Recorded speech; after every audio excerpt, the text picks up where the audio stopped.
space. You will continue to receive information about this throughout the year, and we're very happy to begin this way today. Once again, this is being recorded, as we said before. We are going to begin this session with our colleague Lisa Burney offering an Oscara for Emily Fagenson. Thank you. Don't mind my Rabbi Josh, that is my husband, has commandeered my Zoom account. I have been thinking a lot about Emily lately. As a fierce advocate for women's rights and one of the early female rabbis in our movement, how devastated she would have been to hear about the death of Justice Ruth Bader Ginsburg, what she would have said about the election this past week, and how she would be celebrating the first woman, a woman of color, being elected to the office of vice president. How, if she were here, she would be constantly calling me to offer counsel and to share new ideas about how we at Leo Beck Temple could be reaching out to congregants and attending to their needs in new and imaginative ways during this pandemic, and how we and others could be supporting our teens and their mental health, as well as empowering them to take action in response to the injustices that surround us. It's really hard to believe that Rabbi Emily Fagenson left this world in January, right before it seemingly imploded. And I, and so many of us, long for her insight, her creativity, humor, candor that she would have offered to help us navigate the fraught moments that have characterized this past year. Emily possessed a wisdom uniquely suited to such times, as well as the spirit of innovation and the determination needed to effectively impart that wisdom to others. She was indeed a Rav, a great teacher who, through her intentionality and caring, taught us so much in her unforgettable, distinctly Emily way. She could always find an innovative approach for making a tradition or lesson meaningful. As an artful storyteller in her early days as a rabbi at University Synagogue and later Leo Beck Temple, she would address important and often courageous issues from the Bima. She built new rituals to ensure that women's voices were lifted up as an essential part of the community, and she passionately supported teen initiatives, including NIFTY and Camp Newman, which were especially impactful for her 3 children. She understood the importance of creating meaningful experiences and safe spaces for teen within our Leo Beck community. And she knew how to make them happen through real determination and strategic thinking. I remember her calling me up when I was a new rabbi so that she could explain to me how to comb through our budget at the temple to secure funds to support NIFTY and camp scholarships for our students and to share fresh ideas for how to best engage them. She dreamed up new projects as a chaplain at Harvard Westlake for nearly 20 years in her constant effort to bring a sense of support and community to these students. Emily, she had a brilliant mind. She could see something so intricate and so real in a text to make it come alive. But she also understood the importance of tending to the soul. She knew that Jewish practice had to be an intellectual exercise, but even more important, a spiritual one. And she took great care from the physical arrangement of a prayer space to the part of a text that was chosen for study to ensure that both mind and spirit were nourished.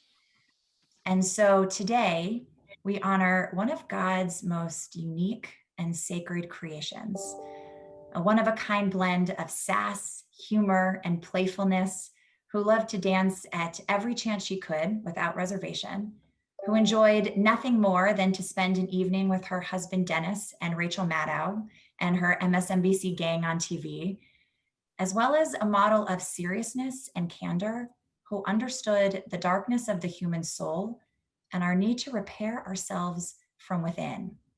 A Rav, a teacher, who urged us to pay attention to our collective work and to attend to the political and social challenges around us with urgency. Like so many, I miss her unexpected yet constant wisdom, her refreshing honesty and wit, her creativity and curiosity, and her willingness to name the hard truths and to pursue her ideas with vigor. Zichrona Levracha. May these lessons, Emily, our teacher, be your name, and may they be an enduring blessing to us all. We're going to now join together in words of Mourner's Kaddish to remember Rabbi Emily Fagenson, along with beloved colleagues who have died in years past. And as Emily would urge us, we also call to mind the hundreds of thousands of people who have lost their lives these past months to the COVID-19 pandemic. Please join with me. Yitgadal v'yitkadash shemei Rabbah, v'yamad yivrach yortei v'yamlich malchutei, v'chayachon uvyomechon uvchaye dechol beit Yisrael, ba'agala uvizman kariv v'imru amen. Yehei shmei Rabbah mevarach leolam ulomei amaya, yitbarach v'yishtabach v'yitpa'ar v'yitromam v'yitnaseh, v'yitadar v'yitaleh v'yitalal shemei dekudesha b'rechu, Le'elam min kol birchata v'shirata, tushbechata v'nechemata, da'amiram be'alma v'imru, amen. Yehi shlama rabba min shemaya v'chayim aleinu ve'al kol Yisrael v'imru, amen. Oseh shalom b'mramav, hu ya'aseh shalom, aleinu ve'al kol Yisrael ve'al kol yoshvei tevel v'imru, amen. Good. Thank you, Lisa. That was beautiful. Thank you, Lisa. We appreciate your bringing Emily into this space with us. And as we continue on this study session in her memory, I would like to ask Larry Goldmark to introduce the financial sponsor of our session. And if you have not muted yourself, everyone, please mute yourself. Colleagues, it's my great pleasure to thank on behalf of all of you, Hillside Memorial Park, for sponsoring today's session. And I think you all know that Hillside not only supports the endeavors of PARR, but also so many of the programs Hello. at Hebrew Union College. It's my great pleasure at this time to introduce the new general manager at Hillside Memorial Park, Rafael Ochoa, who would like to bring greetings at this time. Rafael, are you there? I am. Thank you very much, Larry. And good morning to everyone. It's truly a pleasure to meet you this morning, albeit Zoom, but get to meet you either way. My name is Rafael Ochoa, and I am the deep and meaningful partnership with Hebrew Union College, deep-rooted in providing valuable education and growth with their rabbinic students, clergy, and programs. Additionally, it is our honor to support PARR, its members, its programs, which work vigorously to build a stronger community amongst us. I hope you all stay healthy, you all stay well and safe. And I look forward to meeting you over ice cream next year and in 3D. Again, pleasure to meet you all. Pleasure to be here. Thank you. Suzanne? Thank you for the sponsorship.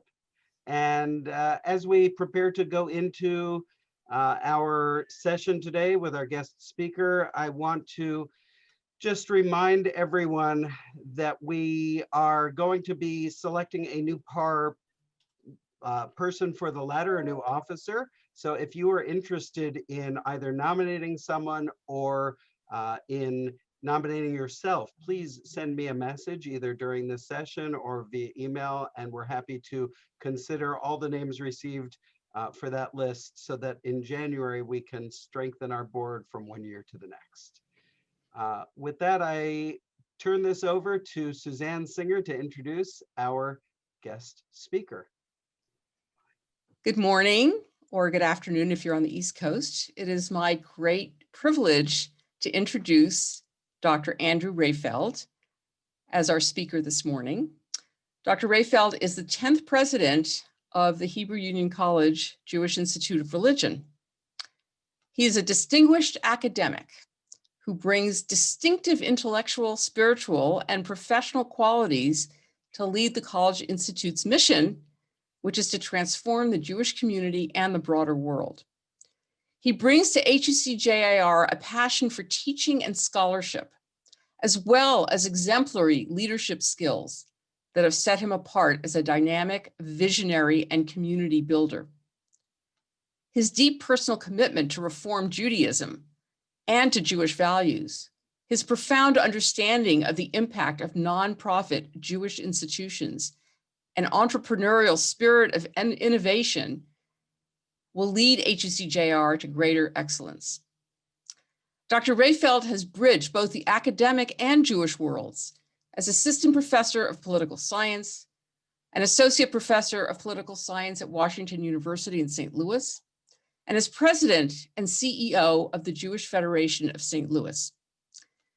A tenured professor of political thought at HUC-JIR, he brings to the College Institute an unusual combination of teaching and scholarship, experience in Jewish nonprofit administration, and volunteer community leadership. President Rehfeld earned a PhD in political science and a master's of public policy from the University of Chicago, and a BA with a Phi Beta Kappa in the philosophy honors program at the University of Rochester. He's the author of The Concept of Constituency from Cambridge University Press and numerous articles. Dr. Rehfeld's research focuses on contemporary democratic theory with related interests in the history of political thought and the philosophy of the social sciences.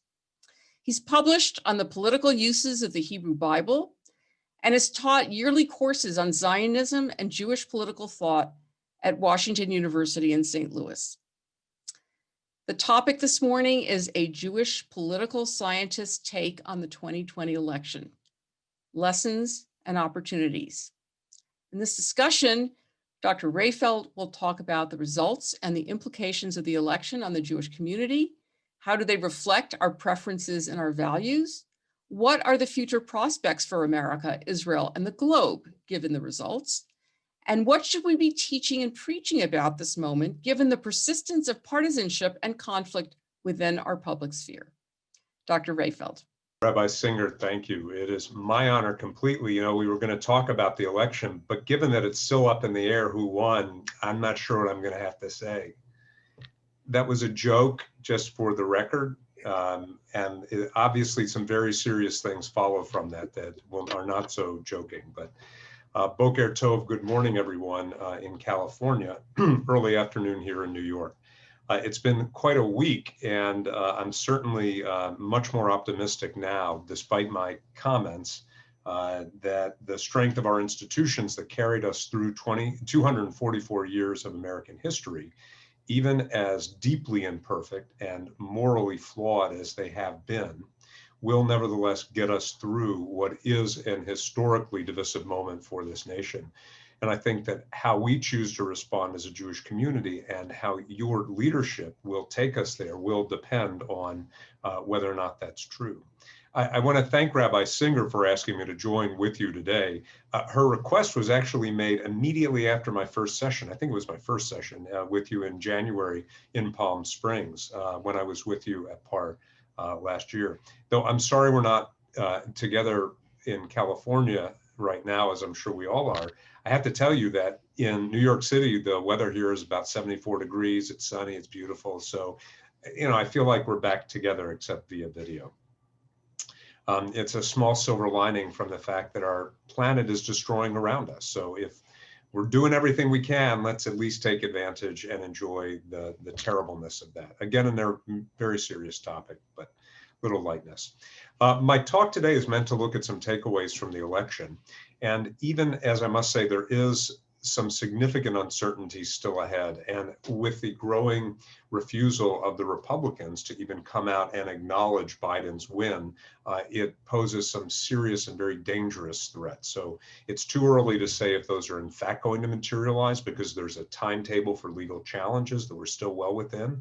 So there's not yet a reason to be absolutely concerned, but there's enough reason to be concerned to keep an eye on that. There's also a very big open question about how we will move forward, given that the open races in Georgia will decide who holds the Senate. And as I'll talk about today, that's going to matter a lot for what the future implications of this election are, which cannot be foretold until we figure out what happens in the Senate. So I want to begin tonight. I don't mean tonight, I mean today. I'm sorry, I'm distracted by my PowerPoint. I'm going to share if I can. Can I share my screen? I'm sorry. I will make you a Please, thank co-host. you. Hang on just one sec. That's okay. And by the way, if anybody has any questions, please put them in the chat and we will allow time for a chat with Dr. Rehfeld. Okay, There you great, go. thank you. So the title of my talk is Prophetic versus Pragmatic Judaism, and it's a theme that I'm going to come back to at the end, what the tension here is. And I think one of the big takeaways from this election is that the prophetic voice that I am so proud of our graduates, many of you being on the front lines of history, particularly over the last 3 months, may have actually made this a much closer election than it otherwise would have been. And we'll talk about a little bit of those dynamics and what that means for how we think about activism and our role going forward. But I want to begin by the, sorry, just a technical issue, with this quote from Vice President-elect Joe Biden. "It's time to put away the harsh rhetoric, lower the temperature, see each other again, listen to each other again, and to make progress, we have to stop treating our opponents as our enemies. They are not our enemies, they are Americans. They are Americans." And this really, for me, embodies the challenge that we have right now and that we are particularly well suited to face in the Jewish community. The same day, of course, that these results were being determined, November 7th, we learned of a really tragic loss for the Jewish people. And that is that the loss of Rabbi Lord Jonathan Sacks. It's hard to fully appreciate the effect that Rabbi Sacks had and will continue to have on Jewish life throughout our world. As chief rabbi of the United Kingdom, he took on a role as an Orthodox Jew that was in part community builder, part teacher, part pastor, and a public face of Jewish life in Great Britain and around the world.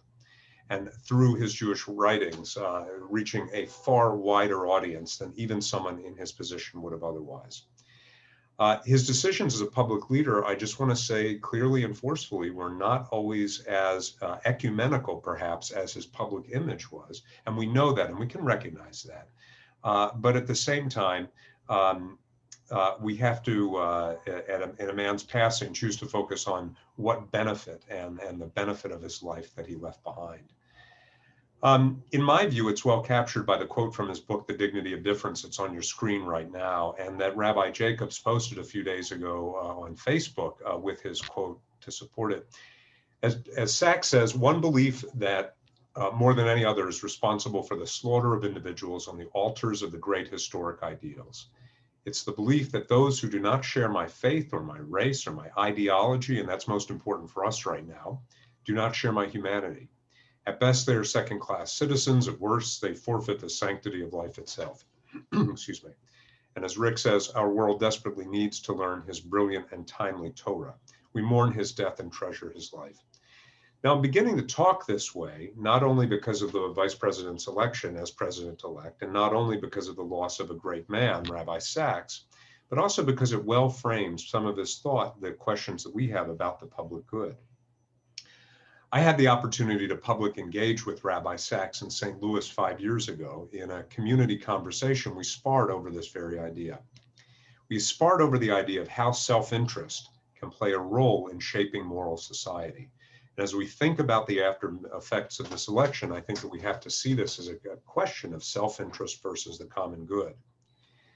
Now, in Sacks's view, morality involves overcoming self-interest. And in many ways, this is a common idea of what the function of religion serves, is to combat our self-interest. Of course, in Judaism, we have both the good and the bad within us, the Yetzer Hara and Yetzer Tov. I have a much more Maimonidean approach to this, that the role of morality and ethics is actually to shape self-interest through the cultivation of habit and discipline.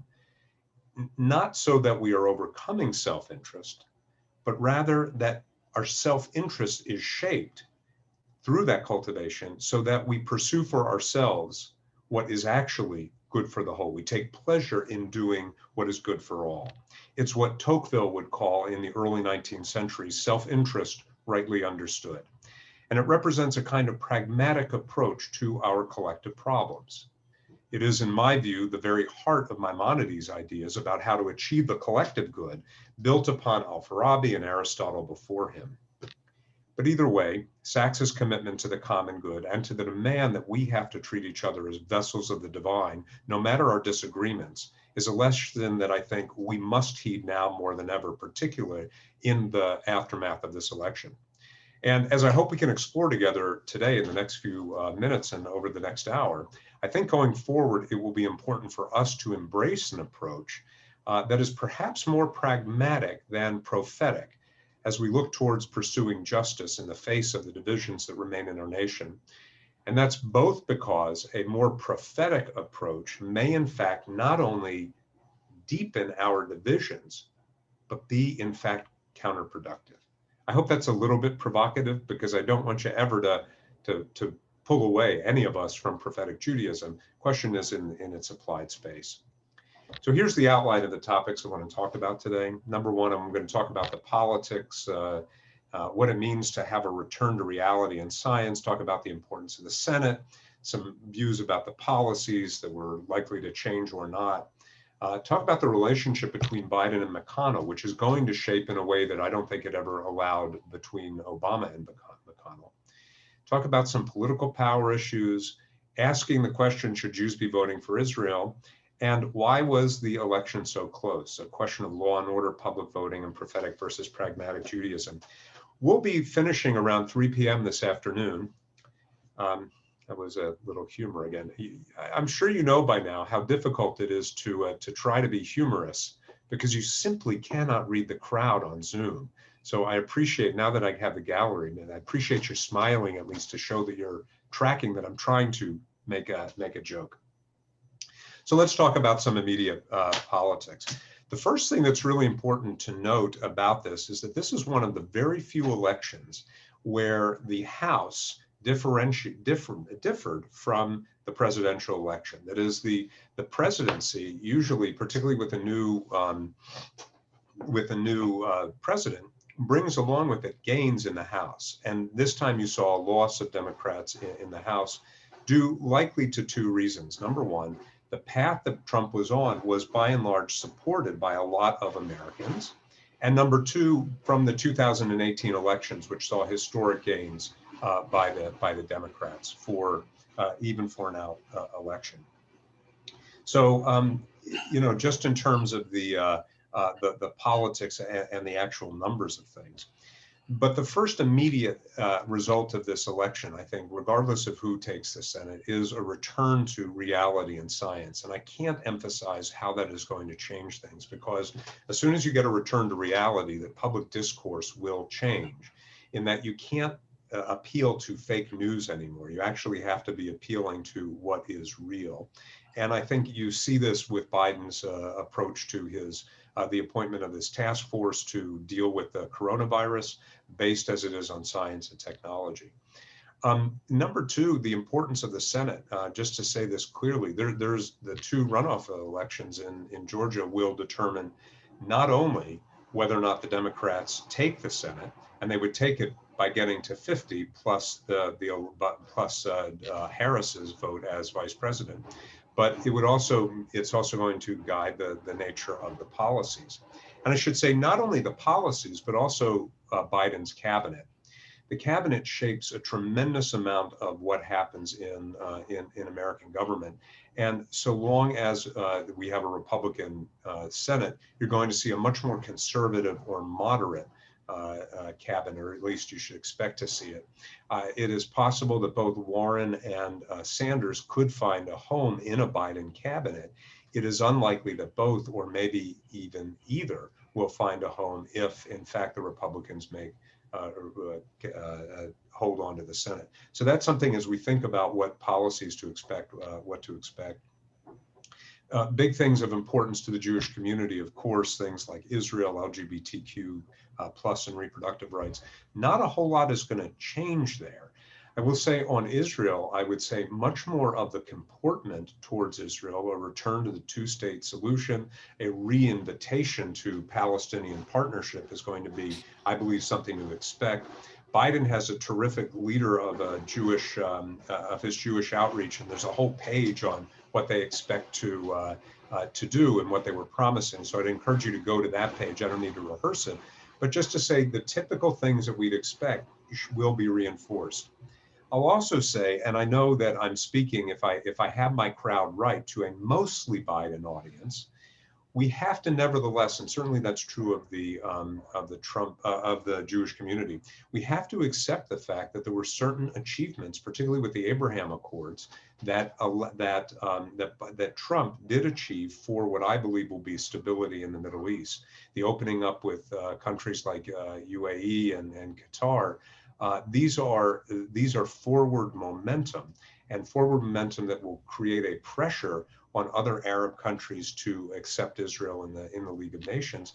And I think so long as you head in this direction, it will ultimately even be good for the Palestinians. So it's a challenge to us, of course, those of you who may have felt viscerally objectioning to Trump and Trump's policies, to nevertheless recognize some of the good that will come of what was happening in the Middle East. And we have to do so.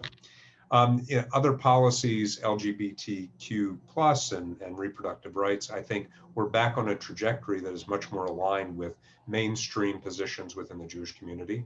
Not universal positions within the Jewish community, but mainstream ones, and ones that our movement has very proudly endorsed.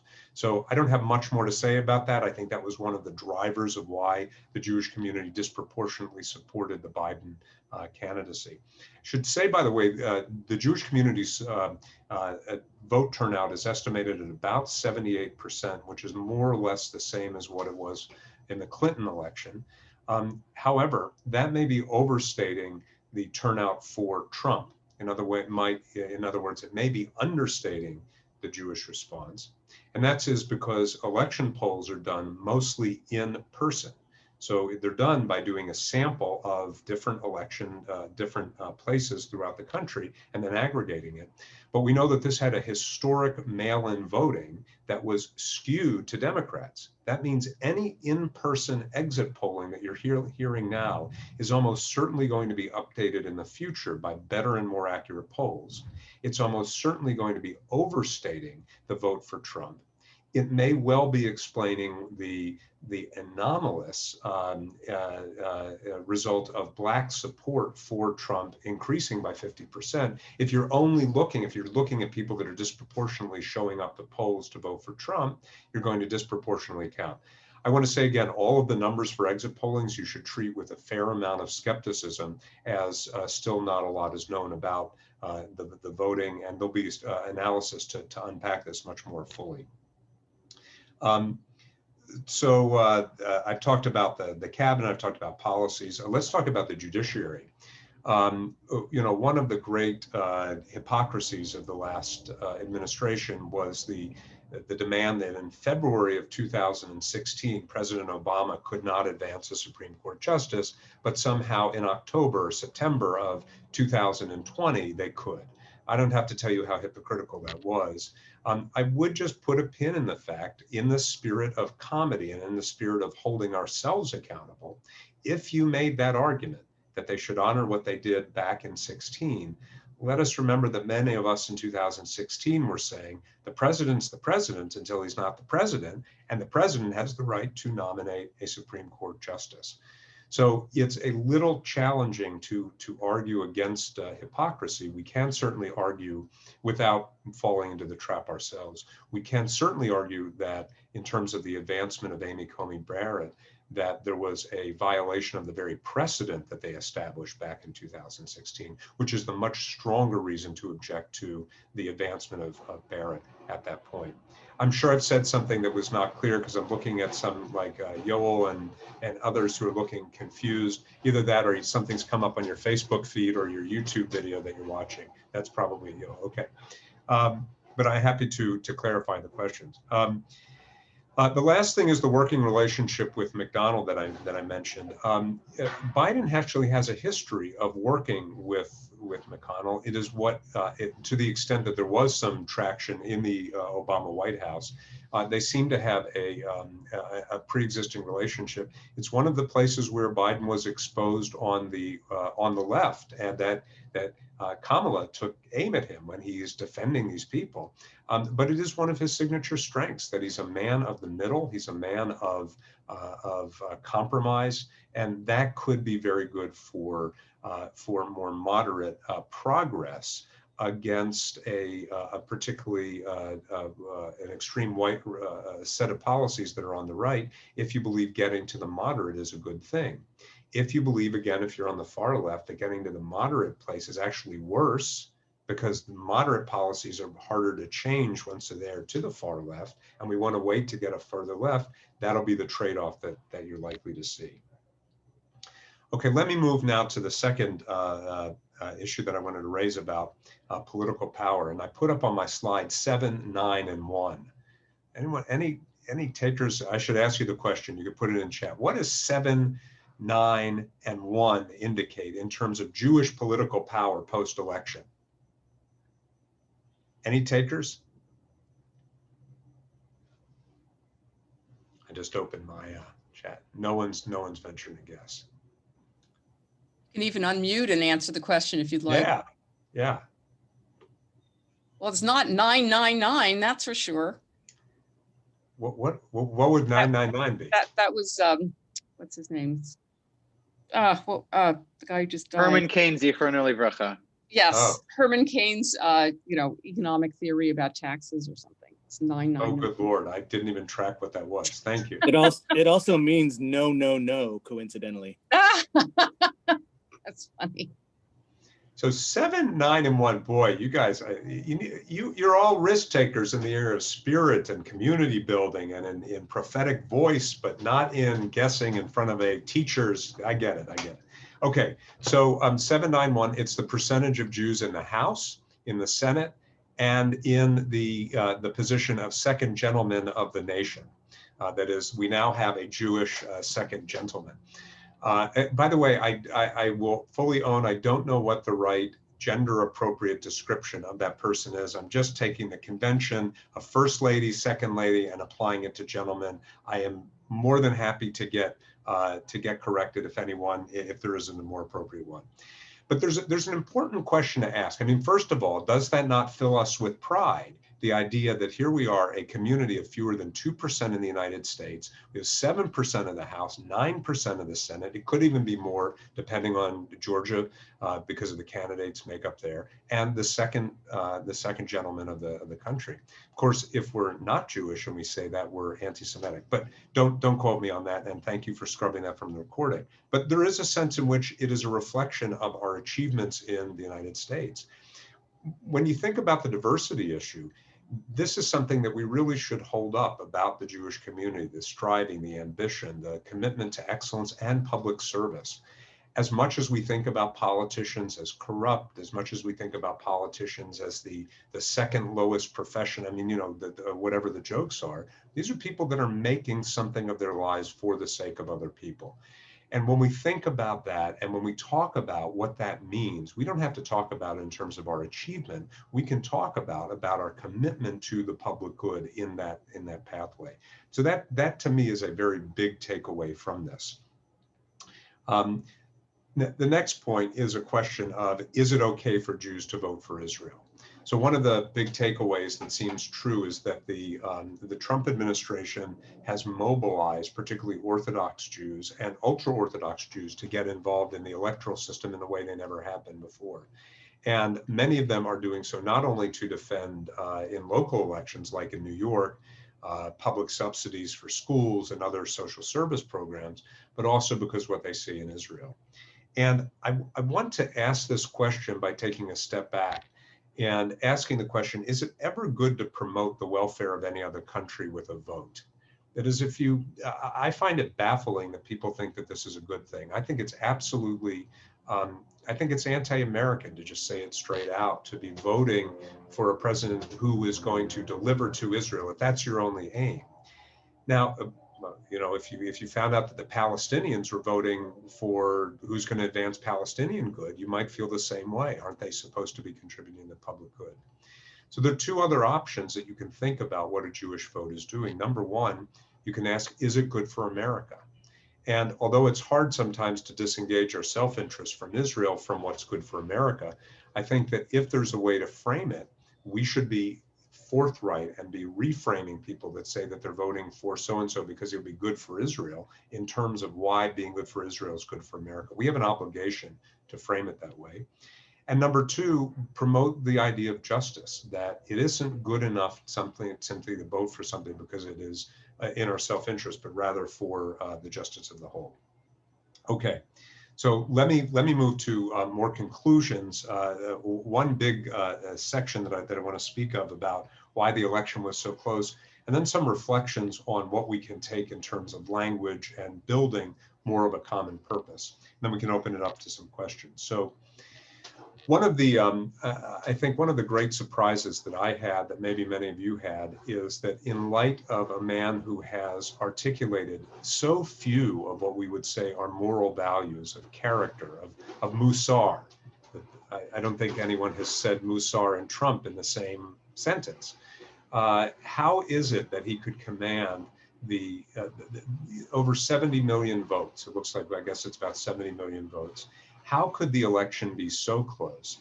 I mean, my goodness, the 1984 election of Ronald Reagan beat Walter Mondale by, I think it was about 17 million votes. It was something like 54 to 37 million votes at the time. And is the gap between those two greater than between President Trump and Biden? So what's going on? Well, first of all, what I said before, the policies that were being pursued were ones that had resonated, and we saw that in the House elections. But there is there's a second piece to it, and that is, yes, there could be underlying Musar Lahabdil Trump. Good. Okay, there. Thank you. Thank you, Joe.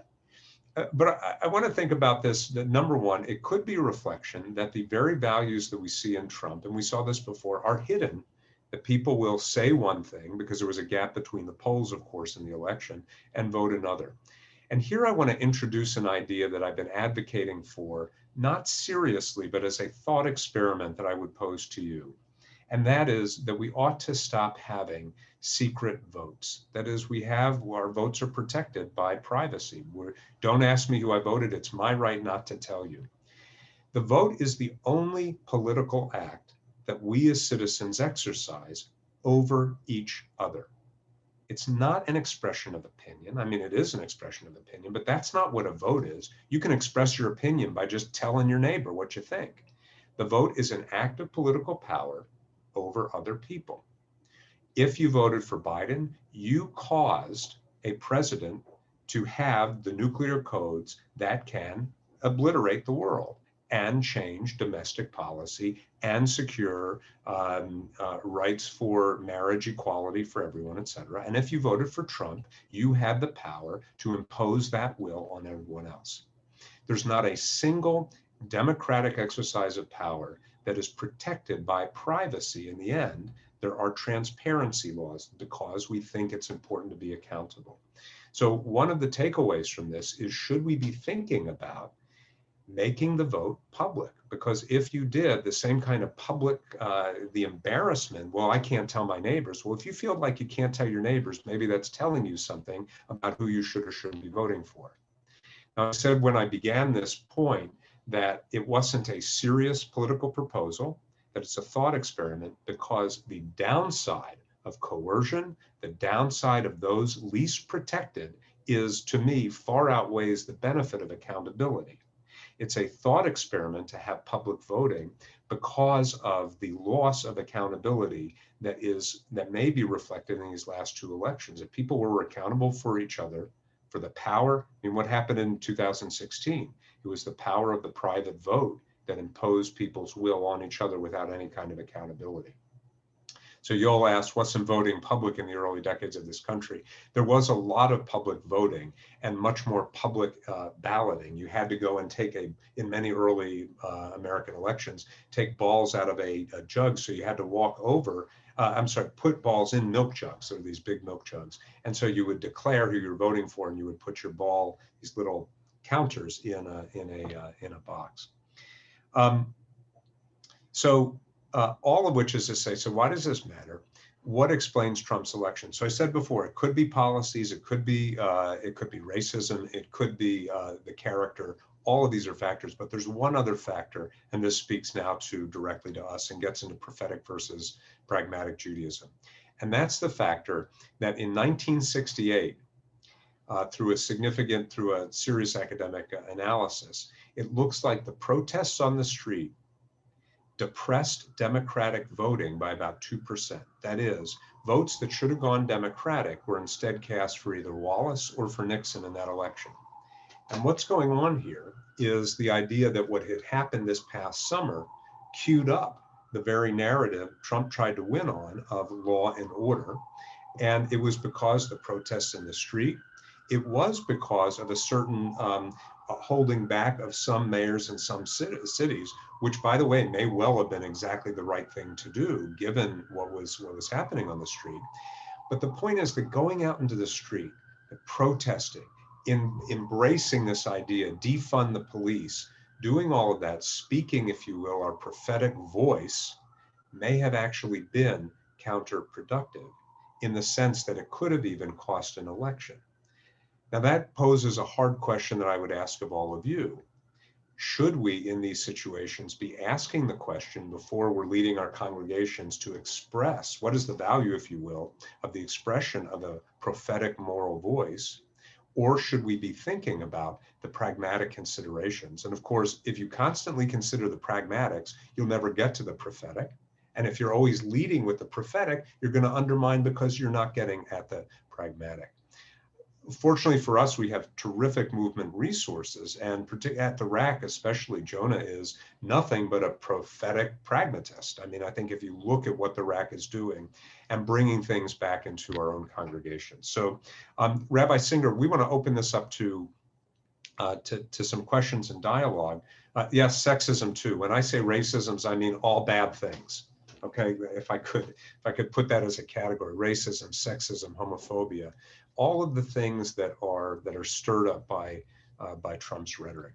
I want to end with just one story, and it's a story because of the time that we're in, and really a teaching from our tradition for all of you that you might find helpful, and then we'll open it up for some questions. And it begins with this idea that, look, 2 weeks ago, we read the story of the Tower of Babel. It's a story that, of course, illustrates the importance of a shared language to build common purpose, and how important it was that we had that shared language back then, and look at what it led to, right? As God observed, if as one people with one language for all, this is how they have become to act, then nothing that they may propose to do will be out of their reach. So their ambition, again, you know the story, gets ahead of them. And thus God scattered them from there over the face of the whole earth, and they stopped building the city. Now, one thing that's really interesting about the story is it doesn't say that they immediately took to swords and fought each other, right? And think about it. Could you imagine what it might have been for them when lightning struck, as it were, and suddenly people could not understand what each other was saying? They would have surely been confused. And what do you do when you're confused? You ask questions when you don't understand what someone is saying. Imagine Rachel turned to Rivki after Rivki asked Rachel the question, confused, what do you mean, ugala bugala? And perhaps you meant, please pass more bricks, or I need some more bricks, right? So Rachel could begin with a question, even in the face of her hearing something, and maybe it wasn't ugala bugala, maybe it was something that in the new language sounded like an insult to Rachel. She could do that because they had already built a foundation of trust, and they were part of a collective purpose. And as the story from Genesis tells us, when they realized they could not communicate anymore, they were spread across the land, forming different peoples without any mention of conflict. Once people separate from one another, distrust grows, and language takes on a second, very different purpose: to distinguish friend or foe. And of course, here you jump towards Shoftim and the book of Judges. And after the Israelites conquered the land of Israel, of course, they divide into tribes and live right next to not only themselves, but their enemies. And in many cases, as we learn in the book, that their enemies looked and kind of almost sounded just like them. They couldn't distinguish. So very famously, in chapter 12 of the book of Judges, we learn that the Gileadites developed a test based on the fact that their neighbors could not pronounce the SH sound, the shin. And the Gileadites required all who passed through their land, you know this story, to utter shibboleth, an agricultural term that had no meaning, no content, right? Friends could say it correctly, pass through. But when somebody said shibboleth, what happens? They're put to the sword, brutal. You know, the book of Judges is our favorite book, right? Because it's like R-rated and you can read it and it's fun. So no questions asked. So language no longer was just a conveyor of ideas that allowed collective endeavors to be achieved. Words, individual words, became a signal to people of friend or foe. The Gileadites, of course, had a good reason to be suspicious of our neighbors. And so do today in our society, to bring this back home. Many people who are oppressed have great reason to fear that when they hear words uttered in the wrong way, they are dealing with a foe. And so we develop a kind of sensitivity.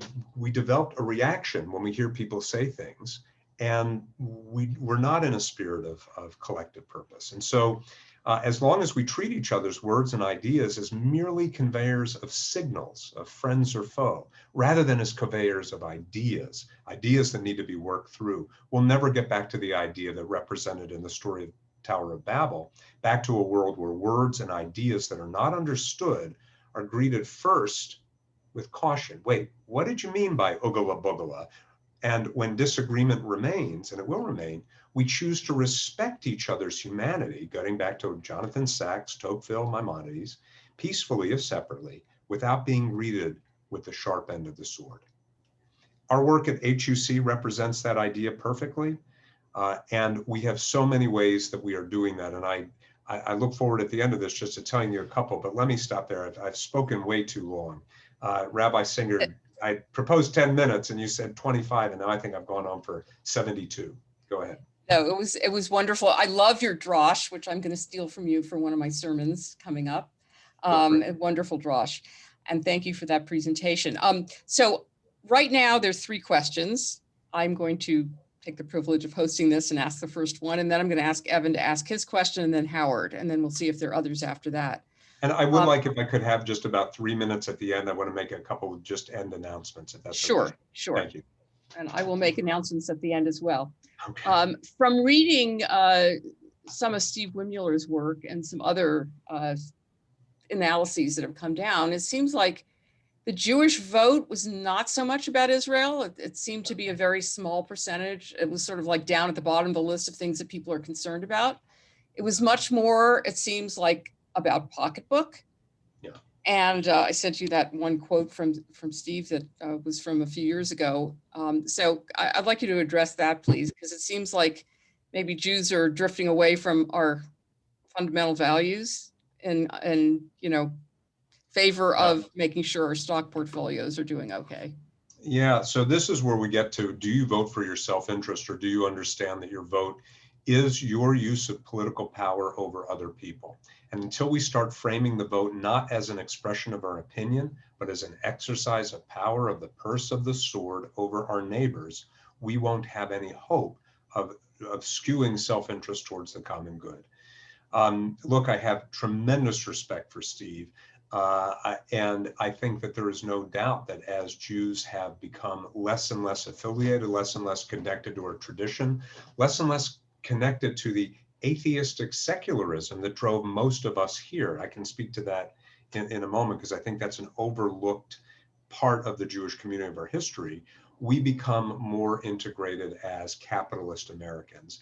And one of the reasons that economic inequality is so dreadful is that people do act on their own self-interest when casting the vote. And I think that Jews are no different. You know, I think it was Ben Gurion that said something like, we'll know that the Jewish state has succeeded when the thieves and the prostitutes are Jewish too. I think that there's some version of that quote that has been quoted to me. And I think we'll know that our success in America has been successful when we start acting in a way that crude capitalists do, in a sense. The number one reason that people who voted for Trump voted for him are said is because of the economy. It was 80-something%. The second reason is safety and concern of crime, even though we are at historically low rates of crime. It's about 71%. I, again, would be much more tentative to tell you what subgroups actually voted for, because I think the exit polls are not yet firm. But I think, look, Rabbi Singer, the straying of our Jewish community away from Jewish community is as much of the story as anything else. I would be interested to see, and I'm sure, Steve, I can ask him, I'm going to be in dialogue with him in December on a webinar. If you control for Jews who are members of congregations, who are actively invested in Jewish community, in federations, in JCCs, and you look at that subset, my guess is that their expression of the vote is what I would call a more responsible expression. Not what is it going to do for me, but what is it going to do for all? I'll just say one last thing about this, and then I'll turn to the next question. One challenge of rural, undereducated, lower income voters who have been voting for Republican for years is that they actually appear to be voting for what they believe is the common good and not their own self-interest. And I don't mean that ironically, I mean that seriously. They are the least likely to benefit from the kind of tax policies, and what they talk about voting for is a stronger America, is a fighting of terrorism, is bringing justice to our et cetera. So when we think about these themes, I think we have to hold ourselves and our own communities accountable in the way that Steve is suggesting. Absolutely. And, Okay. and respect what is motivating the other side, even if for us, the character and the Musar issues are ultimately going to get in the way. Right. Thank you. Okay, Rabbi Evan Goodman, please ask your question. Great. Thanks, Andrew. Appreciate your presentation. So you referenced the McConnell relationship to President-elect Biden.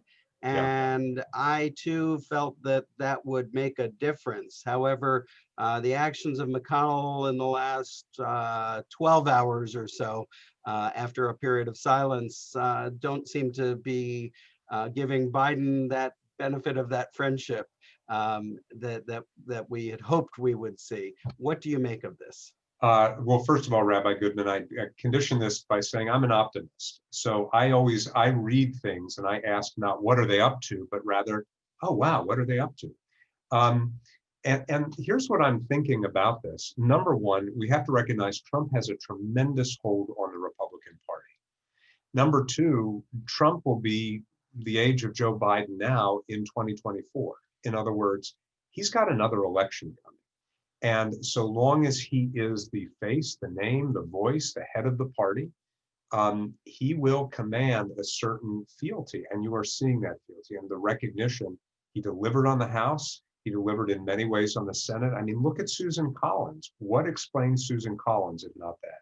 So I think right now you could understand McConnell either as gearing up for a legal fight. I don't believe it's a legal fight that he has any chance of winning. I think the Supreme Court, which is just giving indications it's going to hold up the ACA, that is Obamacare.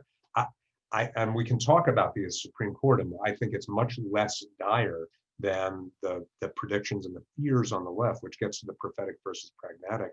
But I think that McConnell is in this place. He's got to deliver for the Senate and to establish his leadership. He's still got two runoff elections in Georgia. The last thing he's going to do is alienate the guy that could deliver the Senate to the Republicans in any way. But I'm a Pollyanna, I will admit. I think it's dangerous. Let's say, remember what I said at the beginning, we are in uncertain times and very dangerous times if this doesn't resolve quickly. Okay, Rabbi Howard Leibson has a question. Yeah. Howard, are you still there? Yeah, muted. Can you unmute? Hello, I'm here.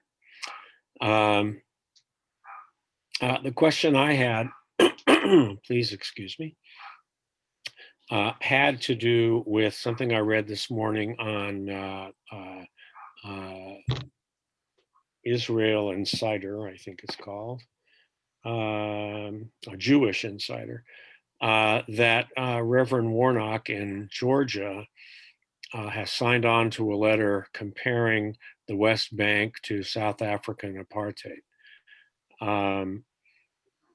That concerned me as someone who supports Israel strongly. He's one of the candidates for Senate in Georgia, just to fill that out. Yeah. Yeah. Thank you for Sure. clarifying that.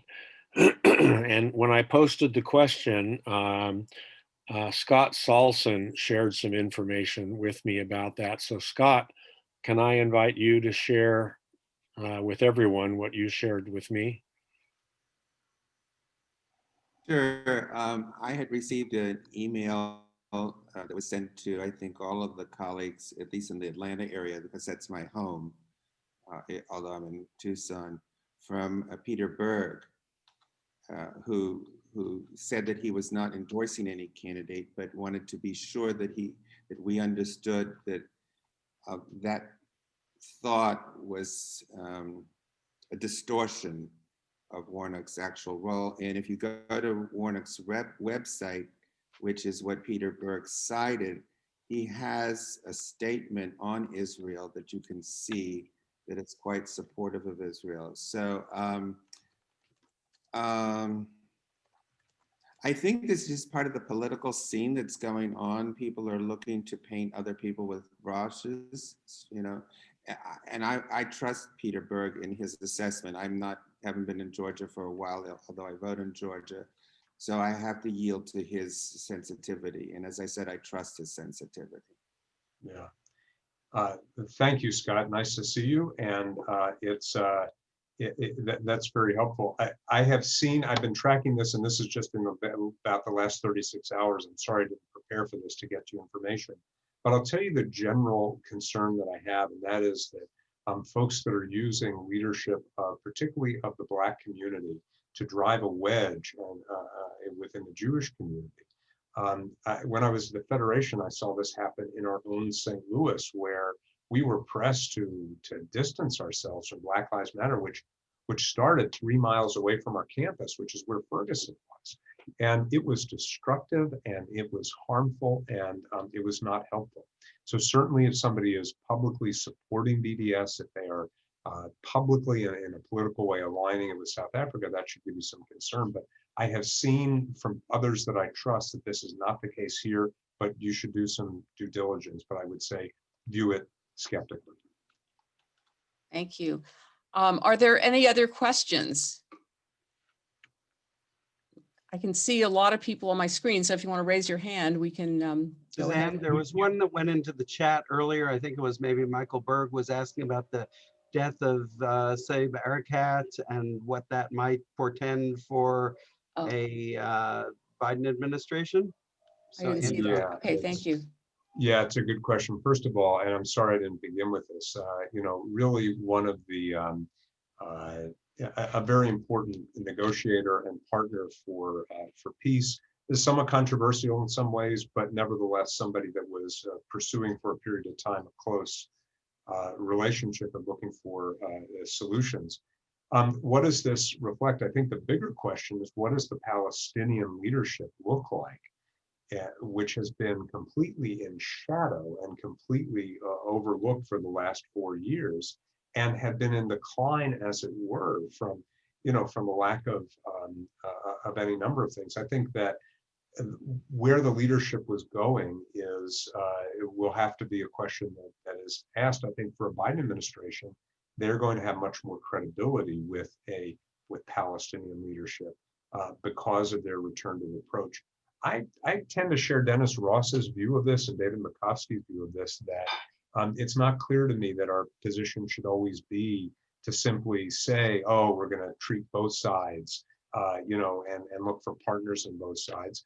I think that arguably Obama made an error in trying to lead by first aligning with Islamic countries, with Arab countries, and I think the proof will ultimately be in the pudding. But I think coming post-Trump, Biden will have an immediate advantage with the Palestinians, and he will be able to get some traction on peace negotiations for a two-state solution. And folks, let's be clear, if there is not a two-state solution in Israel, Israel will no longer be a democratic and Jewish state. It's either going to be non-democratic or it's going to be not a Jewish state. So I hope that that is a priority for all of us. Thank you again for a really excellent presentation, Dr. Rehfeld. We really appreciate it. I'd like to just give you some ideas about what's coming up for our PARR convention monthly online. So December 9th, which is a Wednesday at 10 a.m., Ilana Kaufman, the director of the Jews of Color Field Building Initiative, will be speaking about racial justice and our multiracial Jewish community, engaging the moment, being the change. On January 21st, a Thursday at 1 p.m., these are all Eastern times, Plagues and Pesach, some classical halachic responses to pestilence, which will be presented by Dr. Alyssa Gray, who is a professor of codes and responsa at HUC in New York. February 23rd at 1 p.m. on a Tuesday, we will be hearing from Dr. Eric Ludwig, the director of the Zelikow School of Jewish Nonprofit Management at Hebrew Union College, who will be speaking about Jewish life underfunded, how innovation can disrupt the nonprofit starvation cycle. And you will, of course, be getting emails to this effect, so you don't have to remember all of this. Hope to see you at these other sessions. Thank you. Freddie, thank you. I was going to recognize Freddie. I was also going to recognize our Dean, Josh Holo, who is here, or who was here at any rate earlier, and to say what, if she's putting it in, about the Levy Scholarship Fund, how important it is, and what an honor to really a transformative and great man at the institution. I hope you all will consider supporting it. And I want to thank all of you for your support of HUC. Personally, for many of you, and certainly through your congregations. We receive half of all the dues that come in from RMAC after an administrative fee is taken over. It's split equally between the URJ and HUC, and that allows our students to continue to serve and to be sustained in the education that is so important for the future of our community. So thank you, and thank you for taking the time, and thank you for having me, Suzanne. I really appreciate it. Well, it's great to have you, and great to have so many people joining us this morning. And I want to thank Evan, our fearless president, and Larry, our fearless executive vice president, and our board for all the support and help that they've given as well. And So I will close with thanking Suzanne for taking our convention virtual this year in this most challenging of eras. Thank you, Suzanne. Thank you, Andrew. Thank you to the about 50 people were with us for the duration of the call. So thank you for taking an hour out of your day to join us and to be here with colleagues and to learn a little bit from one another. Thank you and have a good week. bye-bye.